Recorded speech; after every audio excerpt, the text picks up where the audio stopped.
Hey folks, it's Jake at Canadian Cutting Edge, and I've got a fixed blade for you today. It's a weird one by CTSmart, the brand that I buy very little from because most of the time the blade steel that they write down for what their knives have is garbage. Just, frankly, that's what it is. Who wants to buy a knife in 2018 that is made from 3CR13 MOV stainless steel? Nobody. Is 3CR13 MOV stainless steel terrible steel? No, but it's for things like hatchets and axes and stuff. It's too soft in this day and age for a fixed blade or folding knife. You want something nicer. This they claim to be made with 440C stainless steel. So that got my interest because most of their knives are quite a bit inferior to that. And although the design is something that isn't super appealing to me, I decided I'd give it a shot. My problem was that a couple of days after I ordered it, I was in bed late at night and I wasn't sleeping and I wasn't thinking, and I ordered a second one. So I got two of them. What am I going to do with two of these? I don't know. This is under $20 US. We're talking, what is it, $18 plus about $2 shipping. So right around $20 US, maybe 21. Canadian dollars, it's like $26 roughly, including the shipping. 26 Canadian bucks.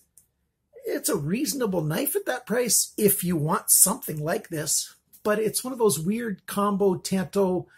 It's almost a nightmare grind, but not quite. I'll show you some pictures of a nightmare grind. So as you can see, nightmare grind is the section close to the handle is a hollow grind in order to give really good slicing and cutting and stuff. And then the front grinds are a flat grind, a saber grind. That's for a lot of strength and durability. So, you know, if you stab into something, you got a lot of strength behind it and it's not going to hurt the tip. This thing's got hollow grind followed up by hollow grind. It just doesn't make sense. Why not just make it the same grind all the way across? Why not make it, you know, a tanto with a hollow grind to the end, if that's what you want? I don't understand it. But we've got an ABS handle, what they call 440C. I'm not totally sure that it is 440C or not. It's a pretty decent steel, though. It's not great steel. It's a budget steel, most definitely. It's nothing worse than probably 8CR13 MOV, which is just a small notch below 440C. And that's just my educated guess. I'm not a metallurgist. I haven't been able to test the steel or anything. All I've done is use it, sharpen it, and my experience with it tells me that kind of thing. So this knife has a couple other features as well, hidden right here. So I think you might be interested in sticking around and watching the full review starting right now.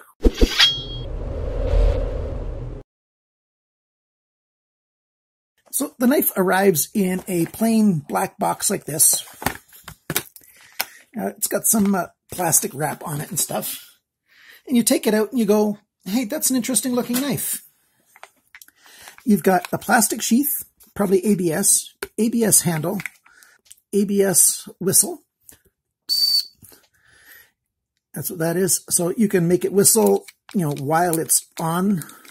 Let me put it back in there. While it's in there, you can blow into the handle there and it'll blow like a whistle.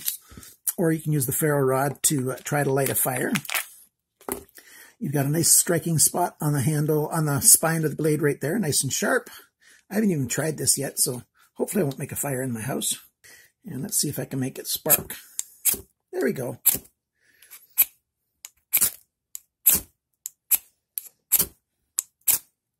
So it works to make some sparks. It's not a great ferro rod. It's pretty thin, just a little over 1/8 of an inch thick, but it works. Put that back in there. So ABS plastic, there's a little bit of jimping along the back of the handle here on the steel and on the plastic. I cut my thumb a little bit late last night while I was sharpening. So the knife was in the sharpener, pretend that's clamped on, and I went to reach over for something and I touched the edge of my thumb on the blade. Pretty stupid. I shouldn't be sharpening knives in the middle of the night when I'm trying to sleep. Very, very minor. I just don't want to get blood on my knife or anything. You can get this knife in all black, so this coating that's on here can cover up everything. The coating's rather inferior. It's not a great coating at all. It's a little bit tricky to sharpen this knife because this transition right here is also sharp. So let's see if we can get it to focus. There you go. So you can see how that transition, I have been able to sharpen it. This is the sharp one. You can't be sure what the angles are. And I checked it out on my TS Prof, and it was really, really nasty. One side here was around 24 degrees. The other side on this same section was 18. One of these here was around 22.5, and the one on the other side was around 20. And on the front here, most of them were like 25 degrees or a little bit more. It's very, very odd that they have so many different grinds. Obviously, it was ground by hand with somebody who just doesn't have very much knife experience grinding. I checked out this one, and it's got the same kind of multi edges to it. So I set up my sharpening system to 20 degrees, and I clamped it on, and I did everything. I just sharpened it all at that 20 degrees. And it took quite a while to get everything down even. Very, very uneven grind on this. And if you're ready for that, you know, okay, but be ready for that if you're going to buy this knife. It's just really, really weird that way. One thing that I'm thinking about doing, if I'm going to keep these, and I might just keep these to play with, and that is, let's see if I can get a pen. Okay, let's sort of trace this, you know, just sort of a little bit. So that's roughly what we've got. And then it goes down on the handle. What I'm thinking about doing is I'm thinking about grinding it like this and taking this section here off. So remove this material here and turn it into a tanto like that. Now, of course, it will require, since I've got a different kind of grind here than I have here, there's a bit of a change there. It's going to take a transition zone, and you know, but I'll try to even it out to maybe bring a nice, you know, grind up like that. So it's going to have a flat grind all the way up like this, and smooth out this tanto so it's not even a tanto anymore. And I might bring some of this down just ever so slightly, just so I don't have such big teeth sitting up here, but probably not too much. And we'll see. What do you think of me trying to do that? I don't know if it's out of my league. I'm not a knife maker. I have very minimal tools, but I do have a little bit, and I'm thinking about trying that out. Let me know in the comments below if you think I should try that out on one of these knives. And of course, you don't have to give me all the warnings about being careful of wrecking the heat treat and all that other stuff. I am thoroughly aware of all those things. And I think I might just try that. Who knows? Let me know if you would watch something like that, if you think that'd be worth it or not, and if people would like to watch something like that. Now, I've not tried to take these handle scales off, but obviously they're designed to come apart. We've got torque screws here. We've got, smaller torque screws back here. Let's talk about some of the other features on this knife. We've got these sort of teeth thing up here. That's totally cosmetic. Other than that, that's totally useless. The jimping here on the blade spine is sort of downward, so you have to bring your thumb all the way up there to make it worth grabbing in there. A little more aggressive than it needs to be. The sheath. Let's talk about that for a minute. You hear it snap in there, but very little retention. Not a lot of retention at all. It's an ABS plastic, and there is a little bit of a hole right there. Don't know if you can see it. So they did think about putting in a drainage hole. That's a little bit of attention to detail. That's a good thing. And then they screwed on this belt loop, and I like this belt loop. I really like this a whole lot more so than when they do a knife like this and add this down here, because you got so much of the weight of the handle up higher than your hip than this point here. Why did I bring out this knife? Well, I'll show you now. I'm classifying this knife, today's knife, in the same kind of category as that HX Outdoors, or in the same category as this SEMA. I'm calling these sort of novelty knives. These aren't knives that are designed for actual use. Not really. They're designed to look cool, to attract the attention of 13, 14, 15-year-old boys, some young men up into their early 20s. You know, this is the kind of knife that, oh, that's really cool. I'd like to get that. They're not really designed for actual hard use, although, you know, the steel is good enough on some of these to handle it. It's just the type of grind is really, really weird. So like I was saying, the benefit of this thing is you don't have this really, really low. You've got this on your belt, and the weight of it is down low, and it'll hang nicely. You've got a snap. That's a good thing. That's much better than having some Velcro hook and loop kind of stuff. All in all, the sheath is okay. It's actually a better sheath than the knife is a knife, if you know what I'm trying to say. So the sheath is not a negative. It's not a reason to turn this knife down.